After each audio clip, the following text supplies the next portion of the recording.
Assalamualaikum warahmatullahi wabarakatuh. Kami dari kelompok 5. Saya Franciscus, perwakilan dari kelompok 5. Di sini kelompok kami ingin mempresentasikan tentang sistem pemerintahan liberal. Berikut materi-materi yang akan disampaikan oleh rekan-rekan saya. Pengertian sistem pemerintahan liberal. Menurut Syarifuddin dalam buku Bahan Pembelajaran Sejarah Nasional Indonesia, demokrasi liberal adalah sistem politik yang menganut kebebasan individu. Secara konstitusional dapat diartikan sebagai hak-hak individu dari kekuasaan pemerintah. Mengapa Indonesia menganut sistem demokrasi liberal?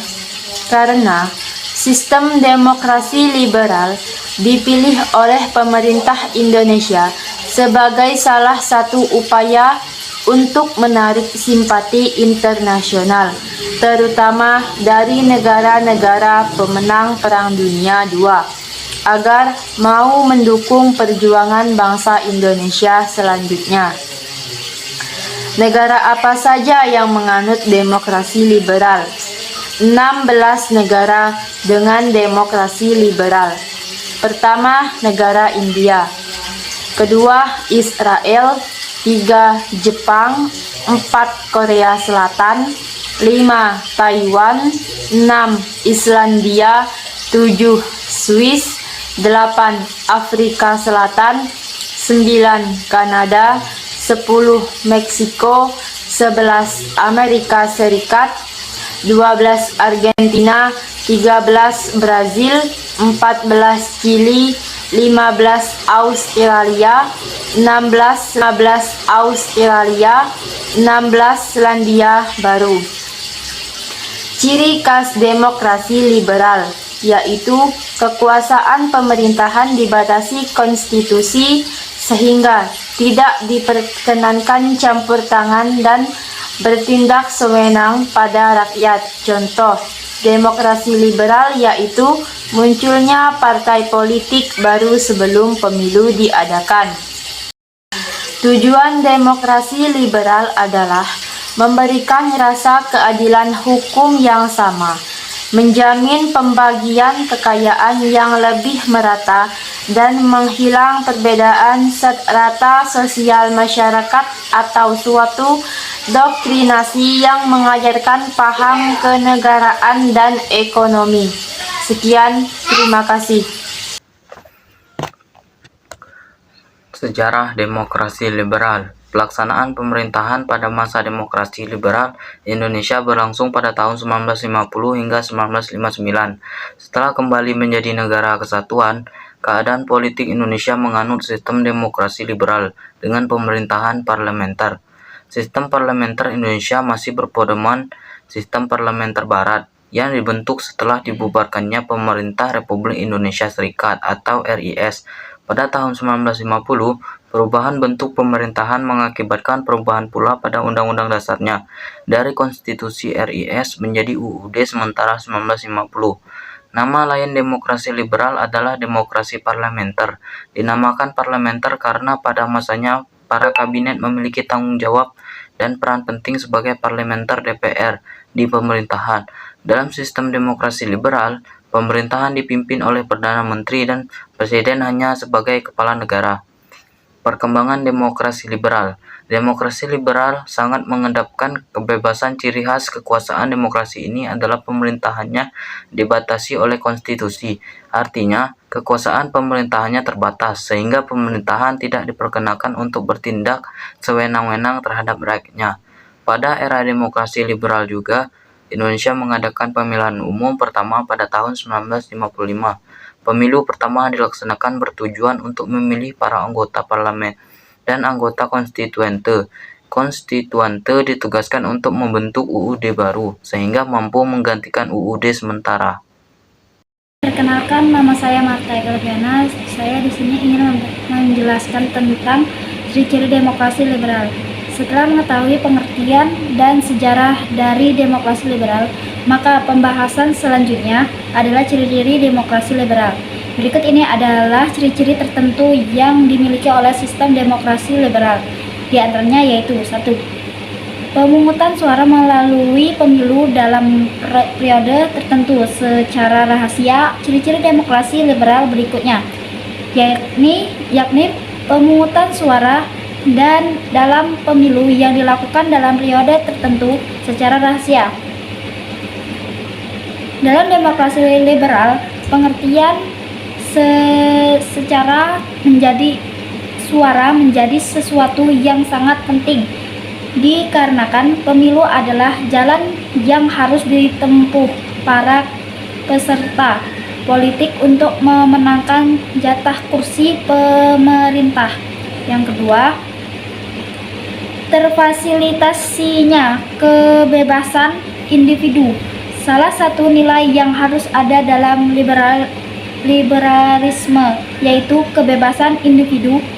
Maka dari itu sistem liberal tidak dapat diserahkan apabila kebebasan individu dihilangkan.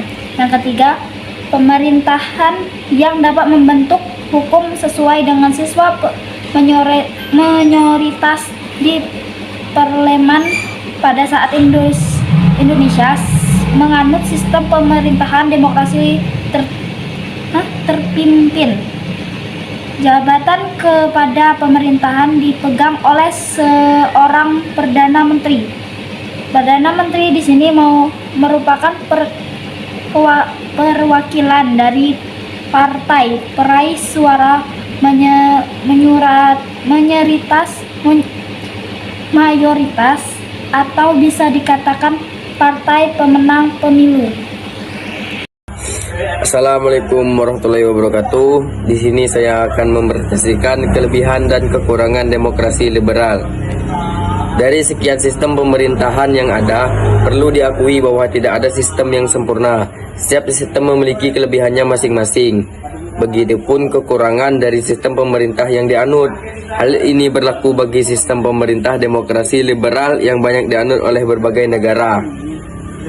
Berikut ini adalah beberapa kelebihan dan kekurangan sistem demokrasi liberal yang perlu kamu ketahui, antara lain yaitu: 1. Kelebihan demokrasi liberal. Demokrasi liberal mengakomodasi berbagai perbedaan pandangan yang terjadi di akar rumput. Misalnya, semua warga negara dapat membentuk partainya sendiri-sendiri. 2. Kekuasaan pemerintah demokrasi liberal memiliki keterbatasan sehingga lebih mudah dalam melakukan pengawasan. 2. Kekurangan demokrasi liberal. Iklim berpolitikan demokrasi liberal menjadi tindakan selalu baik pada saat ada terlalu banyak partai, sesuai dengan apa yang terjadi pada saat negara Indonesia menggunakan sistem demokrasi liberal. Partai politik lebih fokus untuk mempertahankan kekuasaan dibandingkan memikirkan sebuah kebijakan yang berdampak baik terhadap bangsa dan negara. Perkenalkan, saya Asyifa dari kelompok 5. Di sini saya yang akan memberikan contoh dari bagian sistem pemerintahan liberal. Untuk pengertian, ciri-ciri, kekurangan, dan kelebihan sudah dibacakan oleh teman kelompok saya. Nah, jadi teman-teman semua, kita tidak perlu jauh-jauh negara apa saja sih yang menganut sistem pemerintahan liberal. Contohnya itu ada di negara kita sendiri, yaitu Indonesia. Jadi pada tahun 1950 Indonesia itu mengalami masalah pada sistem pemerintahan liberal. Nah, itu terjadinya ketidakstabilan politik. Pada saat terjadinya ketidakstabilan politik itu ada beberapa peristiwa yang terjadi. Yang pertama itu ada pergantian kabinet dengan cepat.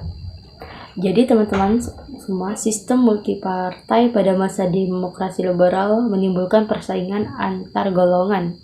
Nah, masing-masing partai itu hanya mementingkan kemenangan dan popularitas semata,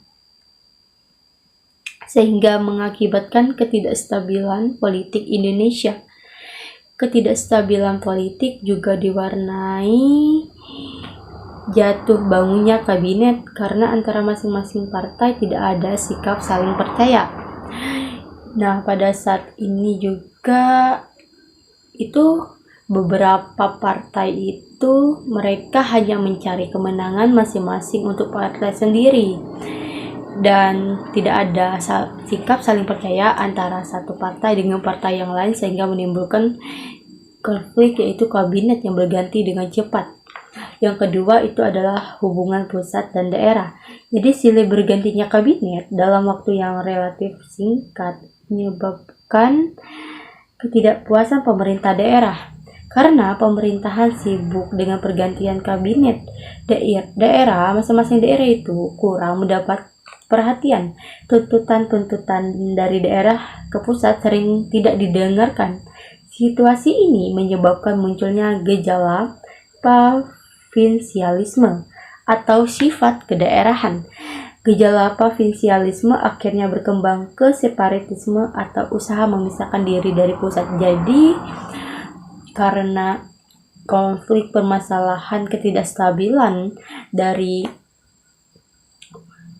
beberapa partai yang berhubungan dengan politik, dan sehingga terjadinya pergantian kabinet dengan begitu cepat sehingga daerah kurang diperhatikan, dan itu membuat suatu daerah itu ingin memisahkan diri dari daerah yang lain. Yang ketiga itu ada pemilu satu, teman-teman, pada tahun 1945. Jadi pemilihan umum atau pemilu sudah direncanakan oleh pemerintah. Tetapi program ini tidak segera terwujud karena usia kabinet pada waktu itu terlalu relatif singkat. Persiapan secara intensif untuk program tersebut tidak dapat dilaksanakan. Pemilu 1 yang diselenggarakan pada tahun 1955 dilaksanakan ada 2 kali pelaksanaan ya. Yang pertama itu pada tanggal 29 September 1955 untuk memilih anggota Dewan Perwakilan Rakyat atau Parlemen, dan dilakukan pemilihan umum yang kedua pada tanggal 15 Desember 1955 untuk memilih anggota Dewan Konstituante atau Dewan Pembentuk Undang-Undang Dasar. Secara serentak dan tertib, seluruh warga negara yang mempunyai hak wewenang untuk memilih mendatangi tempat pemungutan suara untuk menentukan pilihannya.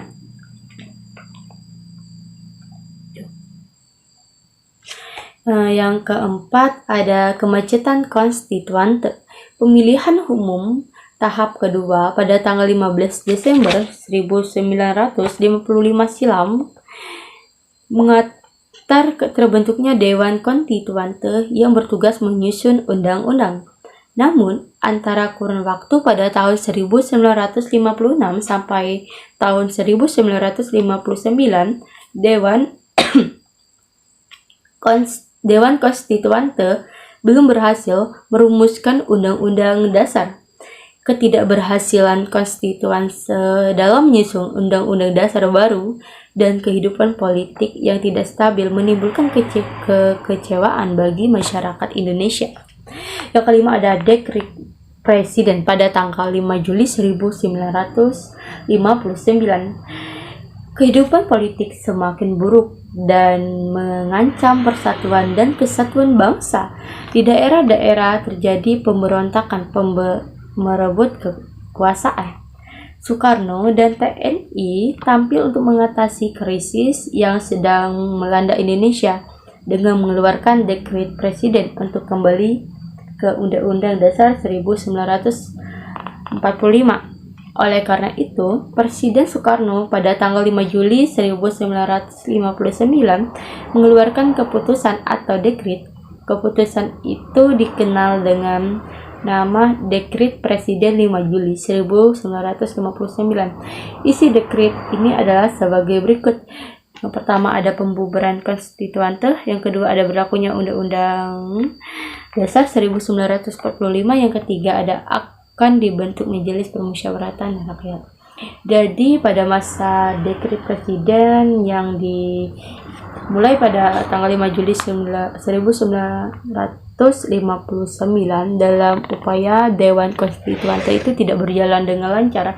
Ada banyak beberapa dewan yang tidak ikut hadir di dalam sidang dan itu sempat vakum selama sementara, namun ya nyatanya itu adalah membubarkan diri untuk selamanya. Sekian contoh dari sistem pemerintahan liberal, yaitu tentang ketidakstabilan politik pada negara di Indonesia. Saya Asyifa Kanita Azara, cukup sekian, terima kasih. Saya akhiri. Wassalamualaikum warahmatullahi wabarakatuh.